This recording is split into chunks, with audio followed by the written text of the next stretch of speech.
Welcome to the MSP Corner podcast. Before we kick off our show, we would like to share what our main objective is at the MSP Corner. Our main goal is to help CEOs build profitable and self-sustainable IT service firms. We are not just providing tools for IT firms, we will be sitting in meetings with you to ensure your IT firm stays on track. The first area we are focused on, strategic sales. IT firms are stuck selling technology or IT support. We will provide you with the blueprint so you position your firm as an added value to your prospects. We will have framework on how to sell value so you influence the prospect into selecting your firm. The second area we see many IT firms struggle in is marketing. 90+% of businesses rely on antiquated marketing methods. The most popular choice, word of mouth. We have proven methods on how to attract the ideal prospect. Our framework will include how to become the online authority and be the business influencer for an industry. The third component to our package, scaling. IT firms walk away from opportunities because they lack the bandwidth or skill set to scale. We have lined up reputable businesses so our members can hire on-demand resources that will allow them to scale their business. The fourth area we will offer help in, selecting the right tools. In order to deliver value, you need the right tech stack. Our platform will offer information on products that are the ideal choice for MSPs. The fifth area we will offer help in is with documentation. Templates are a critical component when building an MSP. We will have contracts, proposals, SOWs, collateral, and much more in the template section. You will have every document you need to start up your managed IT service business. Thank you for tuning in. Let's go to our next podcast.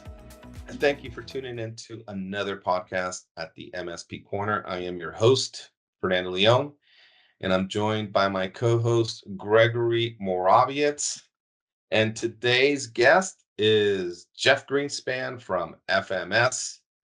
And like always, we always go through an agenda before we get started. So let's quickly go over that. We're going to give you guys a quick introduction of FMS and Jeff Greenspan. We'll go over the FMS business model. Their FMS has a podcast, so we'll be getting that link also out to you guys. We're going to one of the questions we'll be asking Jeff is how MSPs how not to screw up a merger and acquisition or an acquisition, achieving maximum value. FMS is a different type of broker. They have a process. The valuation may be changing. We'll be talking about that and how to prepare for the optimal exit. And Jeff will have a free offer at the end, and then we'll be sharing their URL. So let's get into the introduction here. And first, I'll give you guys a little background on Jeff. He's an engineering graduate of Johns Hopkins University who started an IT firm back when typewriters were front and center on people's desks. He ran that firm for 28 years, grew it into what is an early MSP because MSPs didn't really come into play until early 2000s, and he sold to a competitor in 2013. And since then, he's tacked on a master's degree in finance and started Financial Modeling Service, FMS, a licensed Florida broker focused solely on small to mid-market IT companies. Now, Jeff's focus at FMS is around optimizing an exit, which means really understanding your goals for a transaction. Sometimes that means cleaning up any warts to maximize transaction value. And for other firms, Jeff might assist your key employees as they buy out your ownership and assume ownership positions themselves.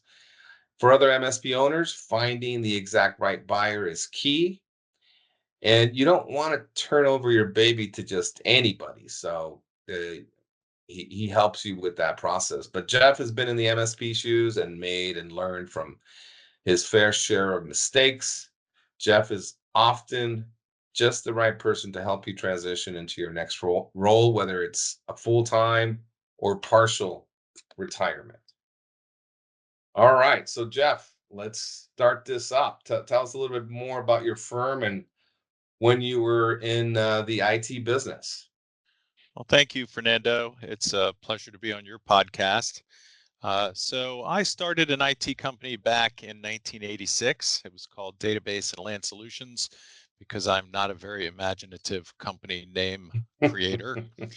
As you can probably tell from financial modeling service, I like the name to sort of represent what I'm doing. We started with software development, but the fun, exciting slash exhausting thing about IT is that it just changes so fast. You really have to keep up. Back in the early days, we had to morph about every 5 years. So I was an early certified Novell network engineer, and we did quite a bit of networking. And of course, Microsoft came out with networks. We moved into that. Uh, when the internet came, that kept us busy for quite a while. I started off with access control lists on routers to try and protect people and make sure that they could only go to the places that they needed to go. And then we morphed into firewalls. I personally have probably done well over 1,000 firewalls, from very, very large companies down to small and home offices. In 2000, uh, right at the dot-com boom, we made our first mistake. Although it wasn't a mistake in hindsight, it was just a learning opportunity. I sold my company to an IT roll-up called All Bases Covered.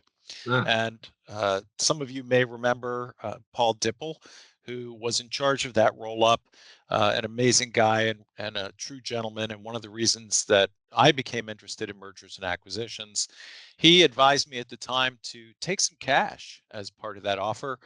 But at that time, the dot com boom was booming, and they were threatening to go public anytime. And I saw a lot of dollar signs, and I opted for an all stock exit, which turned out to be a complete mistake. I think it was a couple of weeks after the sale of my company to, or the sale of the assets of my company to All Bases Covered, that they went, the dot com boom went dot com bust. All Bases Covered never went public. They ended up going through many more rounds.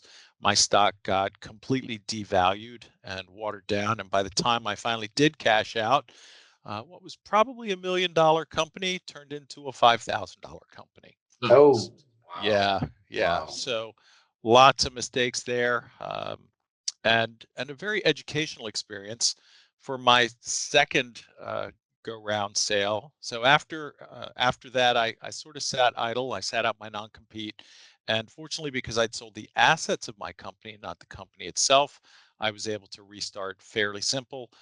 Most of my employees came right back. Most of my clients came right back. Hmm. And yeah, I All got right. got lucky, I think, um, and built back up to my prior size. And at about that time, early 2000s, I saw the writing on the wall for break fix work, and I saw this new model, the managed services model. Um, and it was like plunging into deep cold water at that time. Not really sure how it would work out, but it worked out. Ended up working out just fine. My worst clients disappeared. My best clients, those who understood the value that we added, stayed with us, and so I was able to rebuild the company. And then ultimately, along shortly after 2010, the clouds are coming, and I can see a complete remake of my company again. And at this point, I've been doing it for, close to 27 years, and I'm a little bit tired, a little bit burnt out. Hmm. Um, I will tell you, burnout is not a great reason to sell your company, but it is a reason. So I started looking around at some of my competitors and found a competitor who was interested also in the MSP model. And an MSP themselves, and they went ahead and picked us up. Made a number of mistakes in that transition too. The company that bought me had a broker advising them, but one of the biggest mistakes that I ever made was not having a broker. Hmm. And that's something I do want to talk about. We will talk about that, I'm sure, during this conversation. Um, but IT owners tend to be of two types. Most of us are technology guys, and probably the majority of your podcast listeners are technology guys. We're often the smartest people in the room, no question about it. We understand technology. We can understand business owners as they communicate to us what their needs are. We can understand how to apply technology to meet those needs. And if we're successful, that means we're good at it. However, that doesn't make us good at other things. And until I got my master's in finance and until I started working with another broker, I really didn't know what I didn't know. Hmm. And I think that cost me, well, clearly it cost me nearly $1 million on the first exit. And it probably cost me close to $500,000 on the second exit as well. Um, Not that I begrudge any of that. I did just fine. I'm currently enjoying my failed retirement. And so I love working with other IT owners to help them understand what's possible and to help them really exit their business successfully. Well, you probably talk about a lot of this stuff on your podcast. Sounds a little bit about your podcast because it's called what? From startup to sale, right? Yep, Is that right?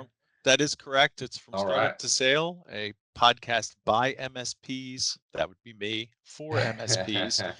And really the goal is educational. I missed being part of a group after retiring, and MSPs and IT owners, that's my group. So what I decided to do was I just started calling around to some friends of mine. I have fairly extensive industry contacts to understand whether people would be willing to share some of their experiences and knowledge with younger, newer ISPs, and the answer was a resounding yes. This community is really an amazing community, honestly. And early on in my career, I came up with a term that I call co-opetition. A rising tide carries all ships, and so if if I can help the industry as a whole improve, that will improve the industry as a whole. So everybody gets a little piece of the pie as it gets bigger and bigger. Interesting. Now, one of the questions that I have here is, we want to make as little mistakes as possible. Mistakes are going to occur, but how can an MSP totally screw up their exit process? Because you work really hard to build a company, and then you screw up the exit process. That just sounds so painful. And I'm so sorry you went through two of those pains. And I'm sure you've learned some valuable lessons that you can share. But what do you see? How are these MSPs screwing up this exit process? Well, you're absolutely right. It is painful, painful in hindsight, which I think honestly makes me a better broker. But let's just start with a few basic facts. Everyone will exit their business. That's fact number one. And I've heard it said, you will exit your business. It may be in a coffin, but you will exit your business. Fact number two is you can't necessarily foretell when you're going to exit your business. So you're going to be much better off if you are prepared to make that exit. Hmm. So how do you screw up the exit process? Honestly, it starts when you start your company.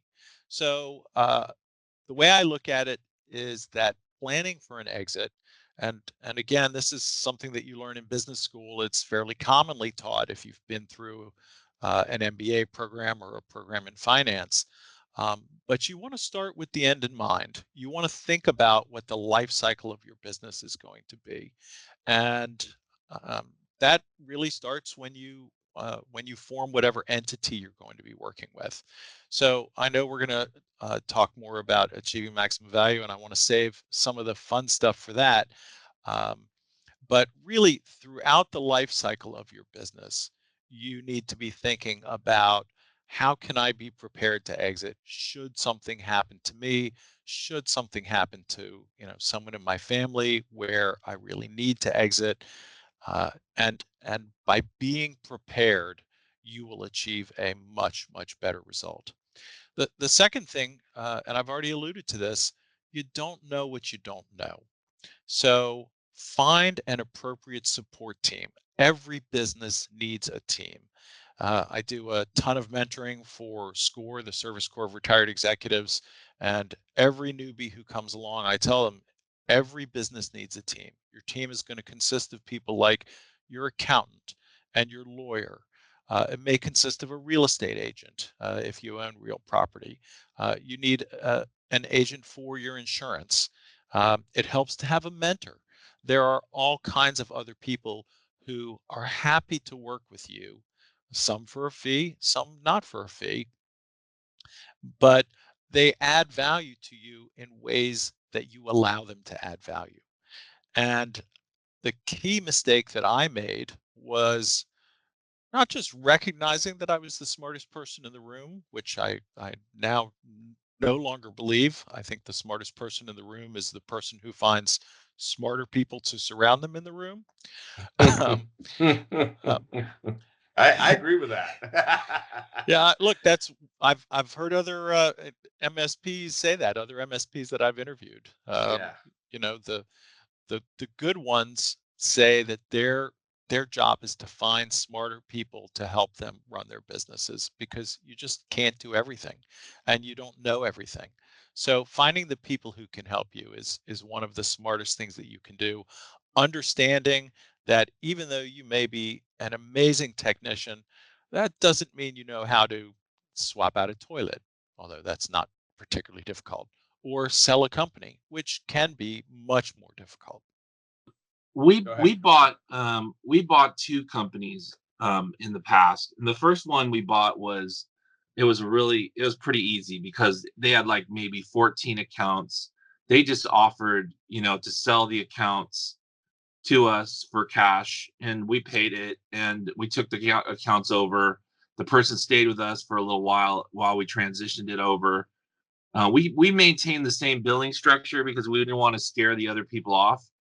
And then we just took over, and then we just transitioned them over. We maybe lost one or two during the transition, which I was surprised by. I didn't think that just because the name of the company changed, people would abandon ship. And that was a big shocker. Why would they do that? It's the same services, same pricing, same, but it was like it taught me that if you give someone a chance to like jump ship, they just might do it. And I was like, wow, that was scary. Why would that happen? It just didn't make any sense, you know. Yeah, this is the relationship quandary that's associated with selling a small business. So many of an MSP's clients are their relationship clients. When I started in business, my philosophy was we need to add value in order to stay as your company, which I still believe you have to add value. And the relationship is critically important. And so a lot of MSPs who are focused technically, honestly, don't do nearly as good a job on relationship management as some of those MSPs who are really more focused on it. And size matters here. If you're a 5-person MSP and you, the owner, are making hay, you're the rainmaker.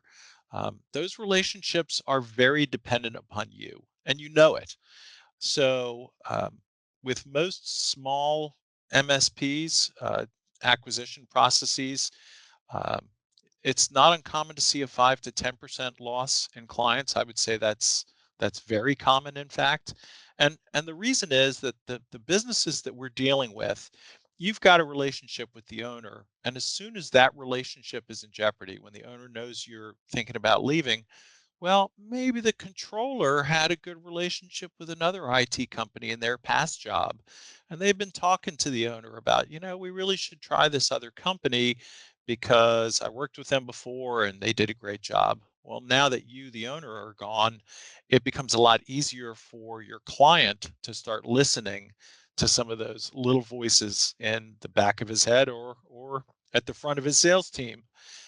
And Right. That's what happened. that's exactly what happens. It happens quite frequently. And And then my sorry. So Greg, let me just interject there for a little bit. And this could be avoided. And I agree on the relationship side. Uh, there's relationships that are just built on trust, credibility, reliability, and all that, and they love the owner that has been servicing them. But I would not put any value on that relationship if there is a long-term contract. You cannot say, "Hey, I'm going to buy your IT company," and you have no agreements in place with any of your clients, because they can easily leave. They can easily break that agreement because it's just all verbal. There's nothing in that's in writing that says, "Hey, I'm going to be doing business with this organization for the next 1, 2, 3 years." So I think, and I'm just and I'm going to ask this question to Jeff because he's been part of this many times. Is there Would you recommend an organization that's going to buy another organization? Would you put any value on an organization that doesn't have agreements in place, and there's no long-term agreement saying, "Hey, I want to sell my business for $1 million, but I don't have any contracts, but I have MRR of this much every month." Is there any value in that? So, yes, there is value because you're certainly not going to lose all of the clients, but it's one of those warts that you would really prefer to fix before you sell your company. I really ideally would like to start with a company 3 years before they're ready to sell, because Mm, that gives me more than enough time to fix the problems. And when I do fix those problems, when we uncover problems and fix problems, it generally creates better cash flow. It mm, generally creates higher profitability. And so, if you give me enough time to work with you, and sometimes we need to pull some outside consultants in to help, that sort of thing. But if you give me an appropriate amount of time to work with you, and 3 years is really optimal, then what we typically show over that 3 year period is increasing top line revenue, increasing bottom line revenue, increasing your percentage of profitability. Maybe we're taking you from a 12% to a 15%. And when you show those types of improvements over time, you have a much more compelling argument with someone who's going to buy you that they should be paying a higher purchase price, which typically means a higher multiple in the world that we work in. So if you're, $1 million top line MSP. Let's say you got about 4 or 5 people, you're doing about $1 million. You're probably pulling in somewhere between $100,000 and $200,000 total cash per year. That's great. Maybe you're worth a 3 or a 3.5 or a 4 times multiple in normal times. There is a reason, which we can talk about, why you might get more than that even now. But if you can get that revenue up to $5 million and improve your profitability to about 20%, you're probably worth 6 times. And if you can get it mm. to $10 million and 25%, now you are one of the best in class. And you're probably looking right now at a 12 times multiple. Interesting. Wow. Yes. So there's Wow. there's huge differences in based on your operational maturity level, based on your profitability. Um, and so really fix the warts if at all possible. Now, one of the biggest warts is an inability to grow sales, and that is the most difficult wart to fix. There is, I started my company in 1986. Like I said, typewriters were on the front of the desk. Computers, if you had them, were behind Yeah. you. Yeah. So the amount of competition has increased steadily year by year by year. And nowadays, you get a 20 something coming into a business, they have no technology fear. They can do just about everything from a technology perspective. Now, they may not be as familiar with cloud based systems or Active Directory infrastructure or some of the other things that MSPs are familiar with. But the technology is no longer a black box that business owners are afraid of. Most business owners today know a lot more than they did when I started, and there's just way more competition. And so organic growth is by far and away the most difficult wart to fix. Hmm. Yeah, and that's the reason why small MSPs are actually more valuable today than they have been historically. In the past, if you came to me and you were a true MSP or a mature MSP, which I define as having at least 50% of your revenue coming from monthly recurring revenue and at least 75% of your revenue coming from that same group of companies, then your multiple would be about a 3. So if your profit on $1 million was $150,000, your company was worth about $450,000, Hmm. right? Hmm. 3 times. Okay. But right now, because organic growth is so hard, and because honestly, almost every MSP that I talk to knows that a $5 million company is twice as valuable as a $1 million company, everybody's trying to grow. Sure. Everybody. I have a list of buyers that is, I mean, it's scary. It just goes on and on and on and on.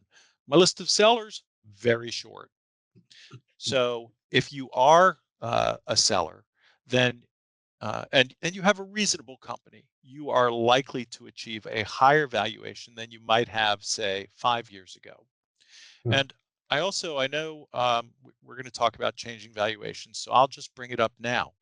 If you go to a channel partners event or an IT Nation or one of the industry events and you look around the room, what you see are a lot of people, mostly guys, in their 50s and their 60s. Mhm. By definition, the number of companies that will be selling over the next few years is going to increase. And value is based on supply and demand. There are factors that have absolutely nothing to do with you or your company that will affect the value of your company. Hmm. And understanding the timing of how that all works out makes a difference. And I've spoken to a number of industry veterans, people like Josh Kotler, who is a gentleman and a scholar and so incredibly knowledgeable all up and down the line for just about every size MSP you can imagine. And he believes that every small MSP and medium ones too should be thinking about exiting the field now Hmm. because in a few years valuations will be less than they are today. Interesting. Wow. Wow. So another MSP we bought, they had a great set of clients, and this was right at the dot-com bubble, which is about going to be a bad story here in a minute. But one of the things we did make a mistake on, and I didn't have brokers, we didn't have brokers for any of these, but we did, a lot of the equipment they were using to support their customers, they put in their valuation, and a lot of that equipment was overvalued by them, right? And I, at the time, you know, didn't know better. Didn't know that the value they were putting that one of the line items was equipment in there, and it was very high in the hundreds of thousands of dollars. But in reality, their equipment was worth like maybe tens of thousands of dollars. But they just put, I have a Cisco switch and it's worth $2,000. But in reality, if you went to go try that, sell that switch to anyone, it would be, $100. So Right. so it was like, didn't think about it at the time because just really hungry for those customers, just wanted those customers, but didn't care about the hardware. But it ended up being that the hardware was maybe valued 5 to 7% of their company, and that was a lot of money, and didn't think about it at all until later when the dot-com bubble burst, and I was like, well, at least I have $100,000 worth of equipment here I can maybe fall back on and use. And then it ended up being that I didn't do my super due diligence where I went and looked at that equipment and said, "Oh my God, this stuff isn't worth anything. They've just put a price tag on it from what they bought it at." And I was like maybe 4 or 5 years ago, and I didn't think about it at all. It was like there's so many line items on the contract that we did to buy the company that it just slipped by, and it was a significant amount. So Yeah, two thoughts on that. The first one is due diligence is absolutely critical.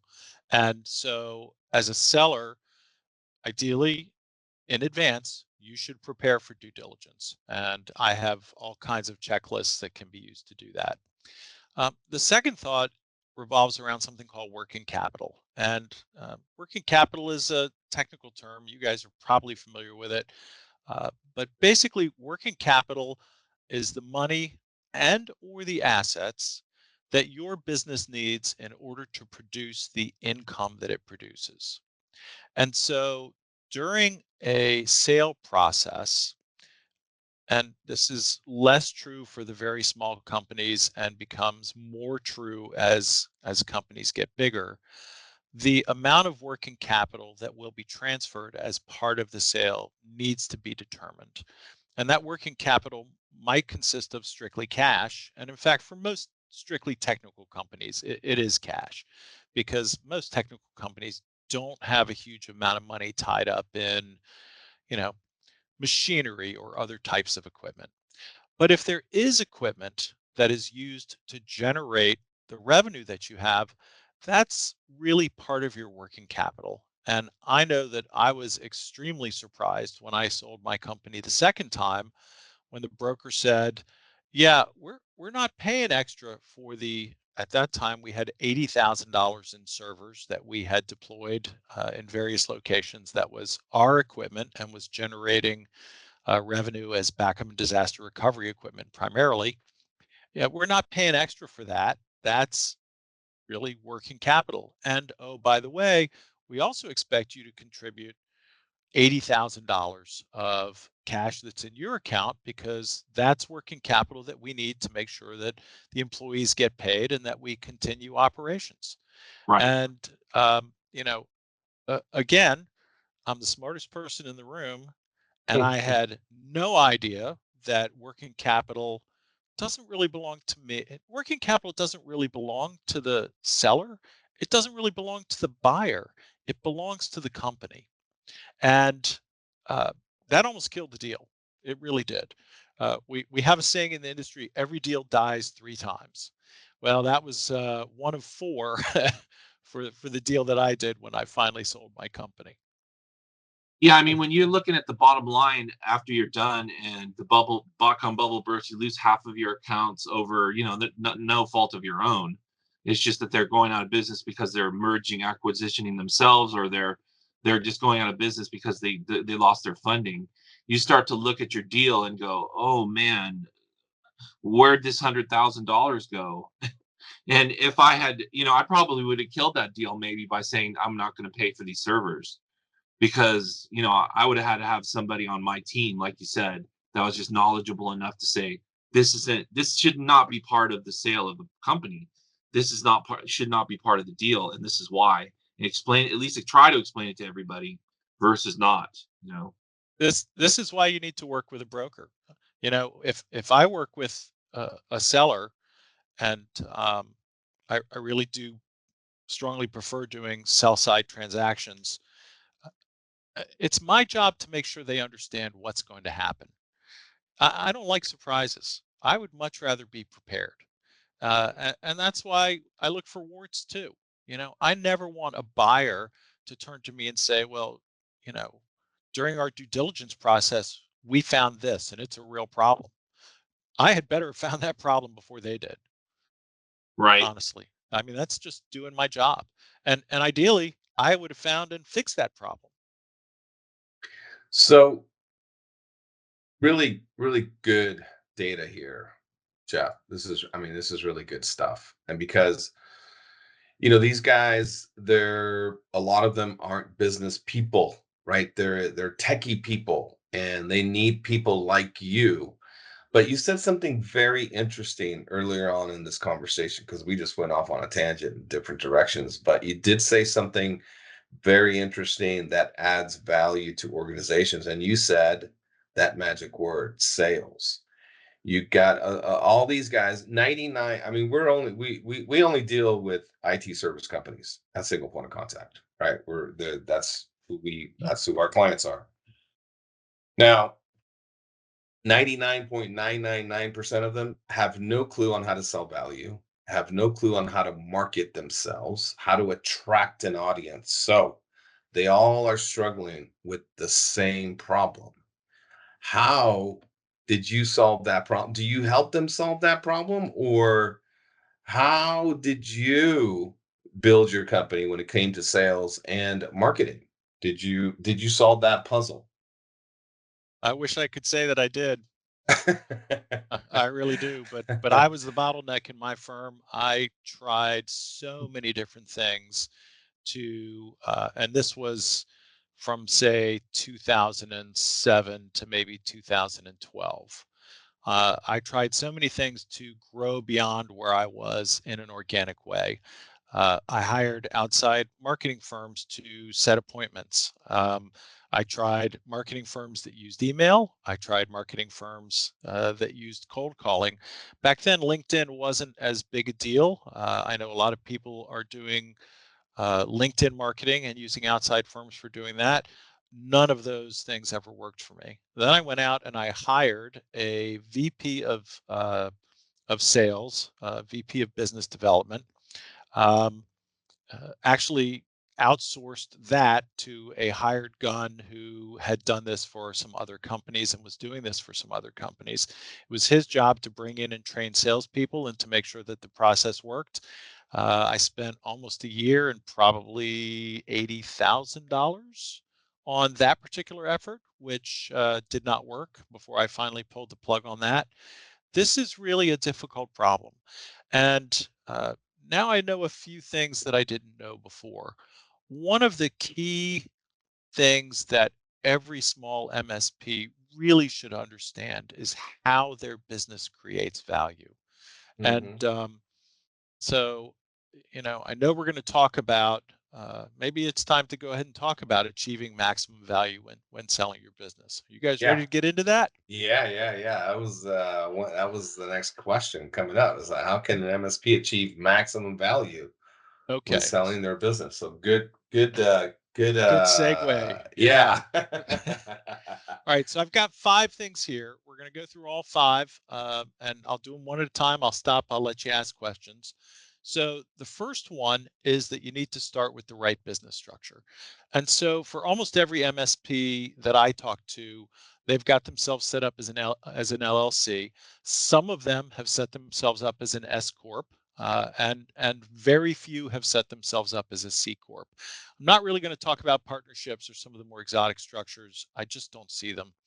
LLCs and S corps are great because of the pass-through taxation, but C corps have one particular advantage that I want to talk about, and that's the availability of the qualified small business stock exemption.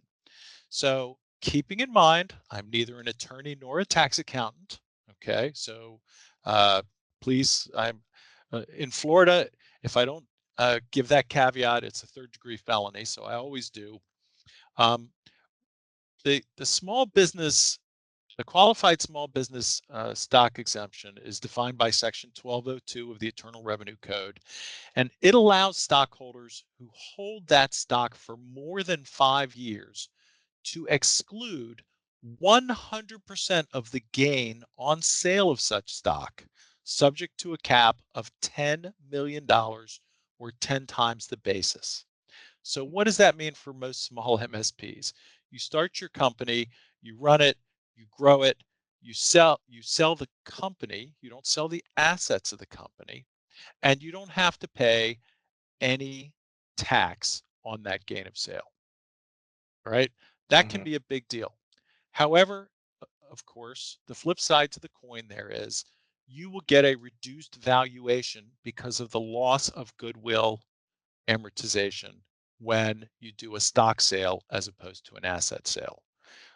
Do I need to explain the difference between a stock sale and an asset sale to your listeners? Greg? Probably yes, Yeah, absolutely. I would think Okay. so. So a company like an LLC or a C corp, has owners. And when you sell the company, you have two choices. You can sell the whole company. Basically, it's the same as selling your stock in the company if it's an S corp, or your ownership portion in the company if it's an LLC, or you can sell the assets of the company. When I sold my company, I sold the assets but retained the S corporation itself. Actually made it a little bit easier for me to turn around and restart. Most buyers want to buy the assets of your company. And there are a number of reasons for that. One is liability protection. Let's just say that my company had really screwed something up and didn't know it yet, but we were about to be hit by a lawsuit. If the buyer had purchased my whole company, then that lawsuit would have been the buyer's lawsuit. But if they only buy the assets of my company, leaving just a shell, that lawsuit, when it hits my company, is my problem. So Mm. most buyers prefer asset sales for that reason. The second reason they prefer an asset sale is if there is equipment, they can Section 179 depreciate that equipment in the first year, and there's a tax savings associated with that. And any amount of the purchase price that is not associated specifically with something else goes to something called goodwill. And goodwill can be amortized over typically 15 years. And that amortization also provides a tax benefit. So when you sell the company instead of the assets of the company, you're basically depriving the buyer of the benefits of those tax benefits. Um, to understand what the cost difference here is, you really have to do some financial modeling. The last deal that I did this in, it was a 13.5% difference in the value of the company. Okay, which is significant, but the tax rate of the buyer was 25%. That was their final dollar tax amount. Every additional dollar that they earned in a particular year was taxed at 25%. So the difference, almost 12% basically, was a savings for the seller. Cool. Okay, so that's number one, business structure. Make sure you do the right business structure. Any questions around that? No, we did it. We did the same exact thing. We bought the assets of the company and we did a stock move so we could save. There's moves there. You're saying you could save on taxes. Exactly. So most buyers want an asset sale. Sellers of C corporations almost always want a stock sale. Yeah, Wow. that's how we Okay, did it. because of that qualified small business stock exemption. All right, number two, understand, and we've said this, you need to understand how your business creates value. And this is not as simple as you think.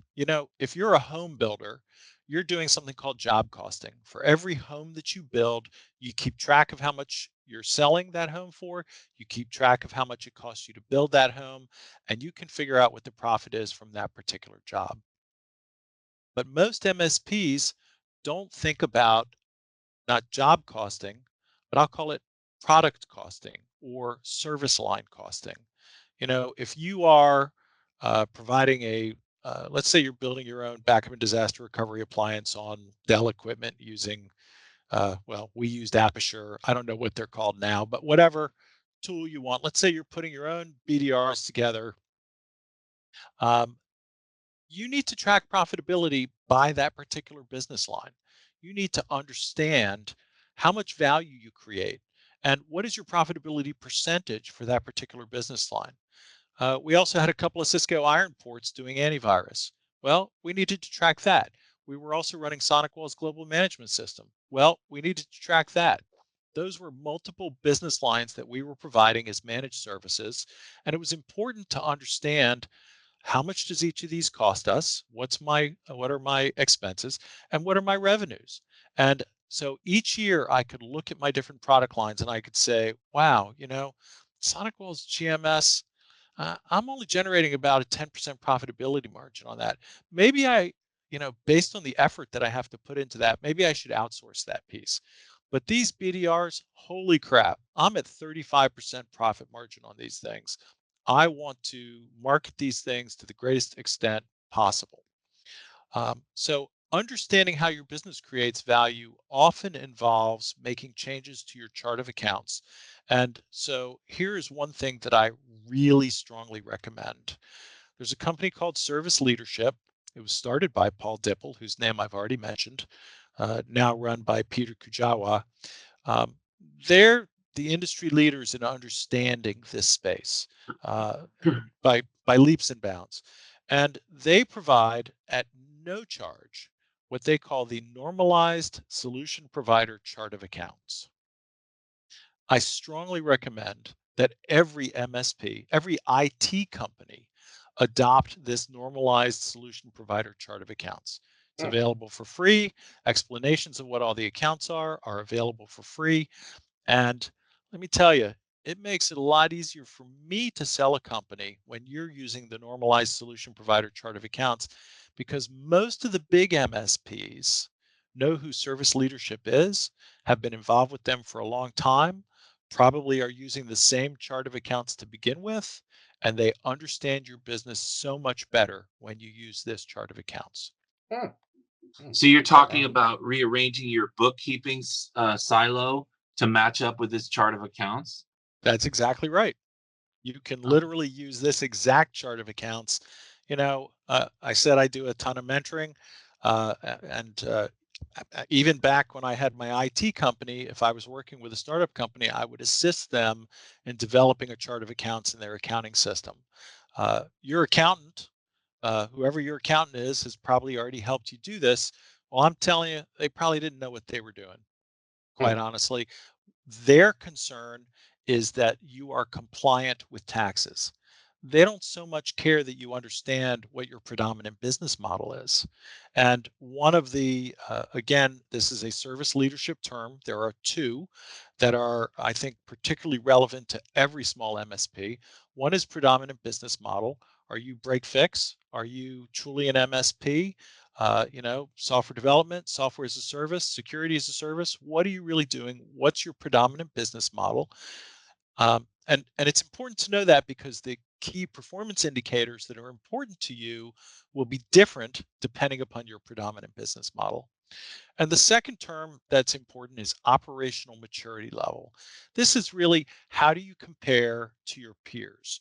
And so if your predominant business model is break fix, there are metrics that make no sense for you. And if you compare yourself to a mature MSP in that particular metric, you're going to look really poor. Whereas there are metrics that do apply to you. And if a mature MSP tried to use those same metrics to compare to you, they would look really poor. Hmm. So it's critical that you understand your predominant business model and the what's and the whys of the operational maturity levels. Um, and Fernando, I'm happy to provide links to all of these things to you, or shameless plug here for my own podcast. Hmm. Hmm. This coming Wednesday, next Wednesday, I guess it is, I'll be dropping a podcast where it's really just me talking about all five of these areas as well. And in my show notes, I'll have links to these um, various references. One other very short thing, it might help. There's a document that was written years ago called Porter's Five Forces, and it talks about where you fit from a competition perspective. I think that's a really useful document. It's just a couple of pages, but I think it's really useful for every business owner to read and understand, because it helps them really understand where they fit in the pantheon of potential competitors. And a competitor is everybody from an internal employee to another MSP in many cases, and even inactivity. Maybe someone is not doing something that they should be doing. That's competition as well. Hmm. So so those I have a th- question here. Sorry to interrupt you. do it. I went to a seminar, a business seminar, and I've read billions of books on business, and unfortunately, they all kind of mesh up in my brain. But I was at a seminar, and one person told me, and I wanted to get your thoughts on this. He said, "Find out in your business what you make the most money on." And I was like, "Okay, well, maybe it was, DNS names or whatever, DNS brokering or whatever, right? And he said, only Right. do that. He just said, only do that. Don't just do what makes you the most money. Just concentrate on doing that all the time. Try to get more business in that area. Get rid of all the rest of it that doesn't, maybe the margins are lower on. What are your thoughts on that from a perspective of competition and just trying to make your MSP more valuable? Is that a good idea, or should you still try to kind of take what you can get in some scenarios, right? Because you got to pay the bills, you got to feed the kids, right? What are your thoughts? Yep. So the business concept that you're talking about is generally described as stick to your knitting. Okay. There are things that you do really well and that you understand really well. And so working in those things makes the most sense. Uh, and that might be okay. I did Sonic Wall and Fortinet. Those were the two firewalls that I was really good at. Could I have done WatchGuard? Does WatchGuard do everything that Sonic Wall does? In Palo Alto, et cetera, et cetera. Yeah, all of these products are great. The key differentiator is the skill of the person who's implementing the product. Can they implement the product in a way that is appropriate for your particular company and your particular needs?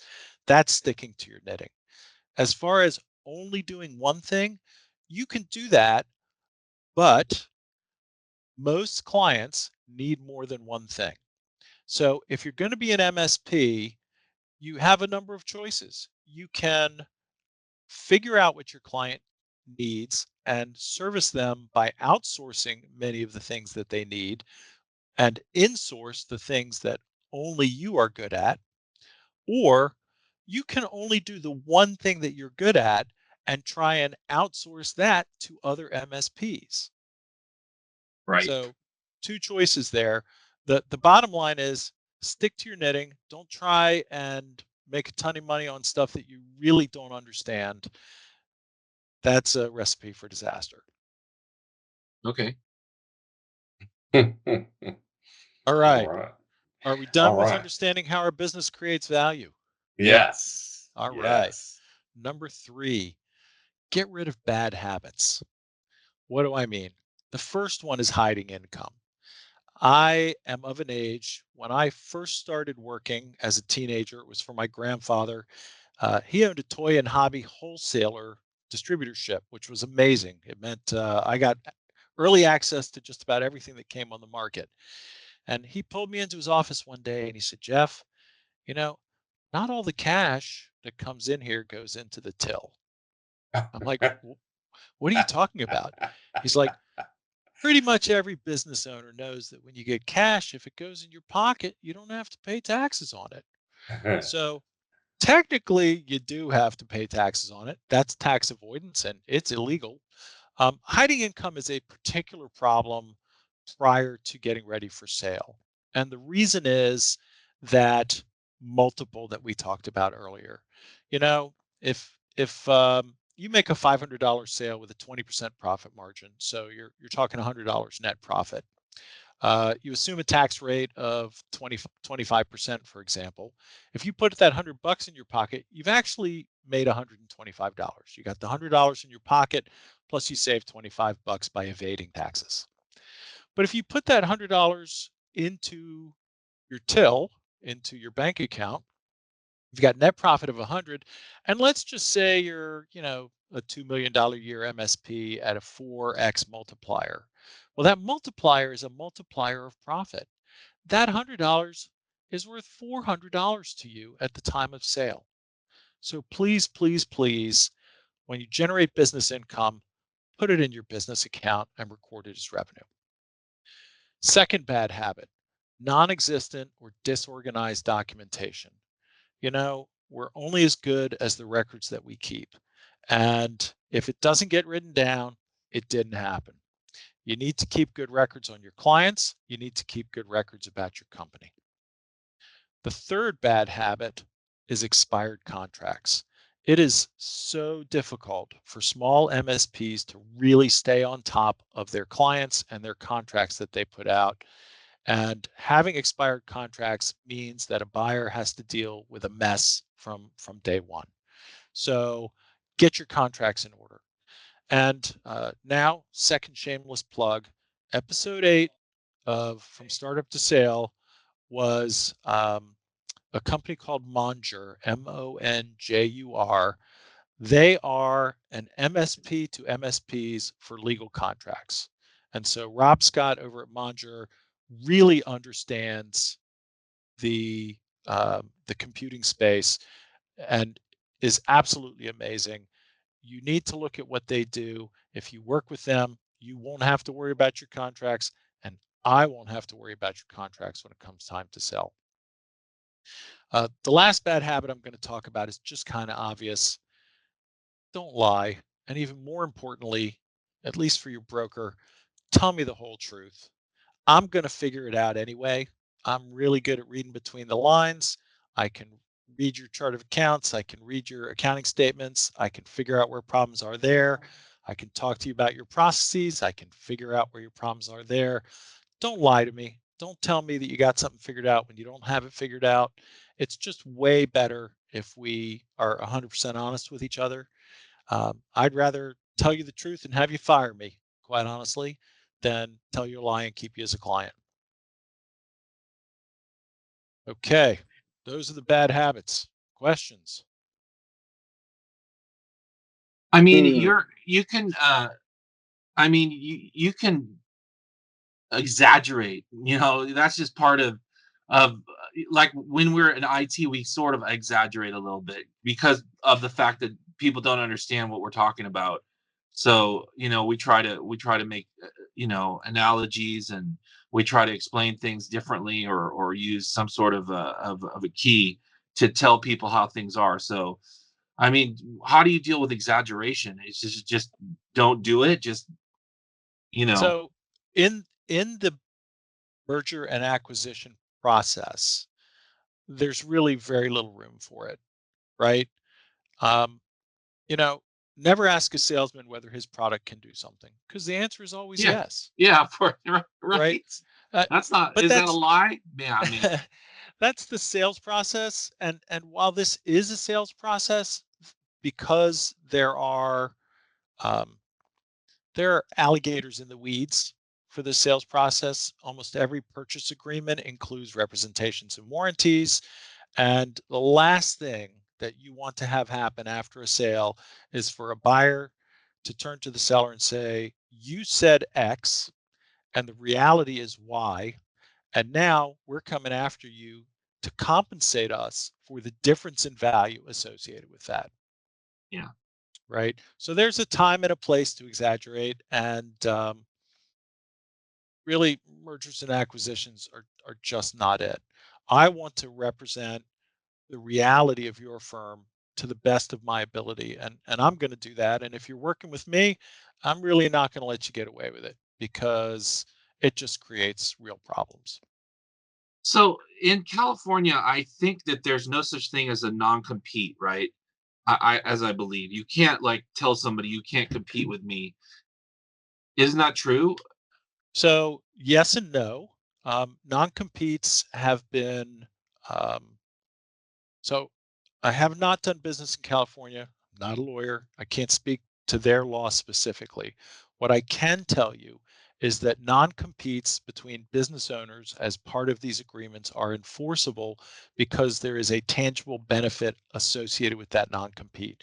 You are essentially being paid for your company and paid to not compete. And so those non-competes are absolutely enforceable, and I believe they're enforceable everywhere. Great. Um, Right. Now, the non-competes that your employees have, that those are a different story.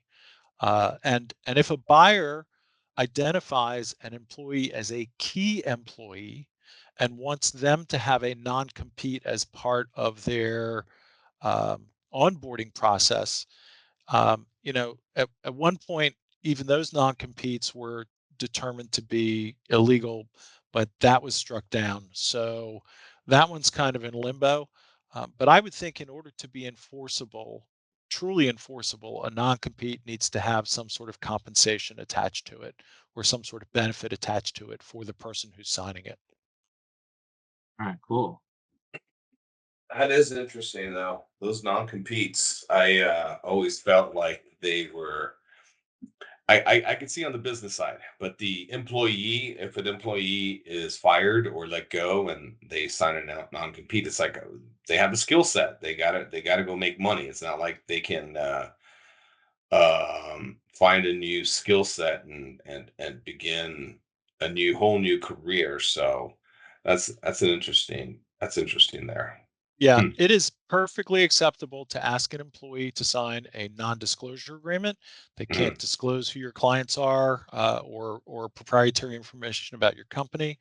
Yeah. To sign an agreement that they will not try to hire anyone else from your company away if they go away. If they move to another company, they can't try and pirate your people, and that they not steal your clients. Those are completely reasonable things to ask. Um, the non-compete itself, I think, is going to go the way of the dodo. Yeah. Yeah. All Well, right. tell us. Go ahead.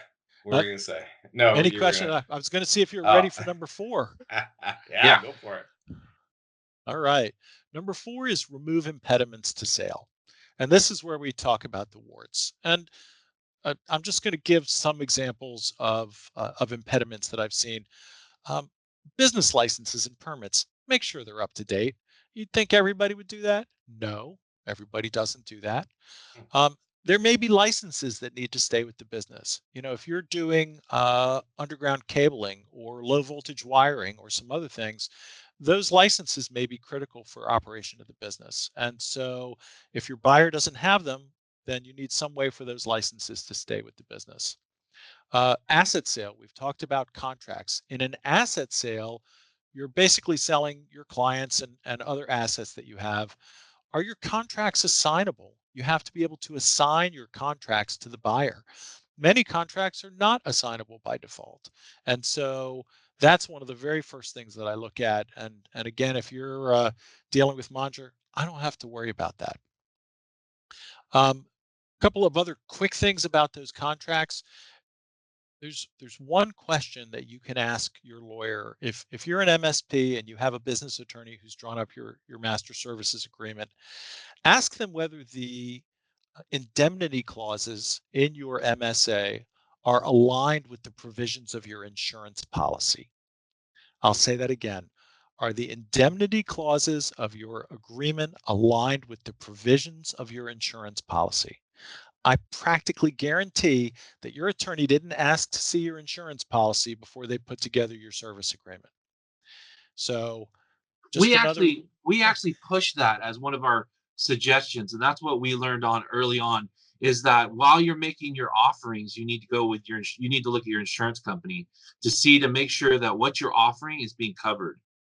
that's So especially now with cybersecurity insurance, we push that all the time on everyone we come into contact with, because we fell victim to that problem.